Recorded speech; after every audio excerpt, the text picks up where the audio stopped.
Hey, look out everyone, she's fat, she's ugly, and her superpower is nihilism. Introducing the gravity whale, and with the power of wokeness, she accomplishes absolutely nothing but more weight gain as she eats endlessly and plays the victim, blaming everyone else for her problems. Tune in this week. You know, I was thinking to myself just when I thought that Marvel is a joke and they couldn't get any more pathetic, DC Comics comes along and is like, hold my insulin shot. How many times must we teach these obsessive creeps the same lesson? The mentally ill have taken over, and I for one do not wish to be subjected to their insanity. I have a question. What is the difference between a man and a female goth? Does anyone know the answer? Well, I'll tell you the answer. The answer is about 350 pounds, give or take. By the way, I love how this comic is called I Am Not Starfire, and everybody with eyes is like, well, no shit, Captain Obvious. Now, this comic shouldn't have been called I Am Not Starfire. It should have been called The Diary of a Fat Goth Chick. That would probably sell much better. Now, this pregnant dwarf is taking down the patriarchy once scissoring at a time. I'm so glad that Meg Griffin from Family Guy finally gets her own spin-off. Now here's the plot twist though. This meatball of a character was adopted because the Frost Giants didn't want her. They switched the babies at the space hospital or wherever Starfire gave birth. This oversized dumpling apparently has shape-shifting powers and chooses to look like Debbie Hyman from American Dad, and I know what I'm about to hear. The woke crowd is like, Mannix, you're body shaming a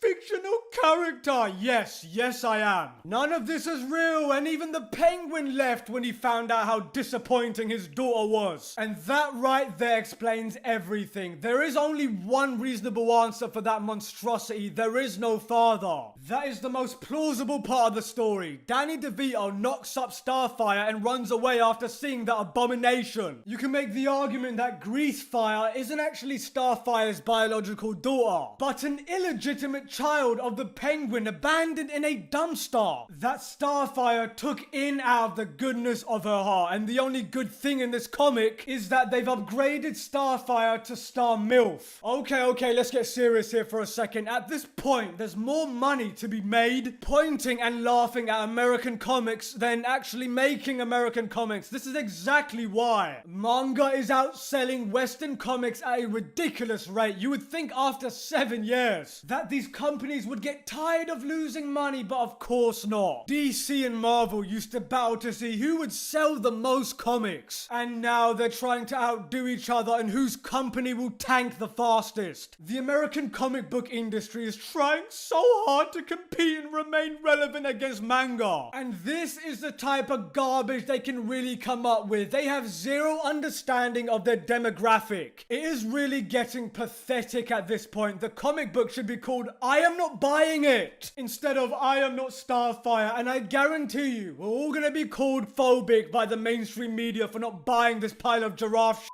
Because when this inevitably fails, they will blame straight white men whom this was never created for. I will tell you what this dumpster juice was created for. The target audience for the comic is the writer and no one else. Because when you have so little talent and no imagination that you draw yourself as the character, projecting all of your weird fantasies and insecurities to the character. I mean, this comic should come with a tagline. Let me show you how much of an embarrassment I truly am as an artist. I would show you an image of this lady, but I would get flagged into oblivion. But imagine my shock when this comic is literally the perfect example of when you're so damn entitled to yourself that you start inserting self-fan fiction into a franchise. But this is what happens when you use politics to advance your career instead of merit. Actors never go full hard, and illustrators never self-insert. That's the rules if you have any talent to speak of, because these books are not written for kids and teenagers. These comic books are about adults creating self-inserts to work through their own issues. It's a joke. Now I'm surprised that this comic I Am Not Starfire is coming out in a month's time, because that is rather optimistic considering that DC Comics won't exist in a month's time. They are that bad at their jobs, and I'm only half joking, because I wouldn't expect DC or Marvel for that matter to still be in the comic book industry by 2024, and that's me being nice. Unless they do a complete 180 on the types of people they're hiring and the stories they put out. But who would have thought that catering to a demo that is an extreme minority of your audience and then insulting the majority of your audience would result in you being ratioed into oblivion? I can't imagine why.